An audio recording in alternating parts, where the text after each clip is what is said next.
బాదం Balakrishna cloth and eye glass project ద్వారా గత 15 సంవత్సరాలుగా నిరుపేదలకు కళ్లజోళ్లు, పాత బట్టలు పంపిణీ చేయడం అభినందనీయమని lions club Sakhi president Venkateswari అన్నారు. కాకినాడ రామారావుపేటలో గల లయన్స్ కమ్యూనిటీ హాల్లో lions club Kakinada lions club Sakhi ఆధ్వర్యంలో Badam Balakrishna cloth and eye glass project ద్వారా పేదలకు కళ్లజోళ్ల పంపిణీ కార్యక్రమం జరిగింది. కార్యక్రమానికి ప్రాజెక్ట్ చైర్మన్ జిఎల్ జగన్నాథం అధ్యక్షత వహించగా lions club Kakinada president Peddireddy Krishnamurthy, lions club Sakhi president Venkateswari ముఖ్య అతిథులుగా పాల్గొని పేదలకు కళ్లజోళ్లు, పాత బట్టలు పంపిణీ చేశారు.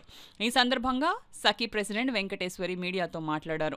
ఈ కార్యక్రమం క్లబ్ అడ్మిన్ నూలు నాగమణి, ట్రెజరర్ ఎస్ రమణి, ఆర్సీ దొడ్డి రామసుబ్రహ్మణ్యం, క్లబ్ సభ్యులు ఎంవీఆర్ మోహన్ కుమార్, మురళ కృష్ణ, శ్రీనివాస్, జరీన్ తదితరులు పాల్గొన్నారు. బాదం బాలకృష్ణ గారు 15 సంవత్సరాలుగా పర్మనెంట్ ప్రాజెక్టు పథకంలో ఆయన ఈ కళ్ళజోళ్ళు, వస్త్రములు అందరికీ ఇవ్వడం జరుగుతుందండి.